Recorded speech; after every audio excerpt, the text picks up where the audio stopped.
మనిషి జీవిత గమనములో అనేకమైన మార్గాలుగా వెళ్ళవలసి వస్తుంది. ఏమండి, బాల్యములో ఉన్నటువంటి సంతోషము యవన కాలములో ఉండదు.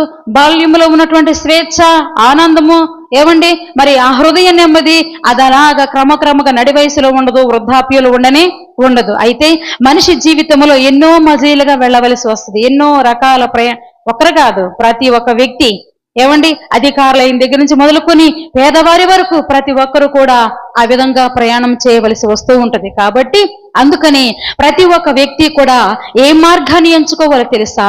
రక్షణ మార్గాన్ని ఎంచుకుంటే చాలా మంచిది. హల్లెలూయా. అందుకని ఏమండి ఇక్కడ మాట్లాడుతూ ఉన్నాడు, నీ రక్షణ కేడమును నీవు నాకు అందించుచున్నావు. 18వ కీర్తన 35వ వచనంలో, నీ రక్షణ కేడమును నాకు అందించుచున్నావయ్యా, నీ కుడి చేయి నన్ను ఆదుకునిను, నీ సాత్వికము నన్ను గొప్ప చేసెను. రక్షణ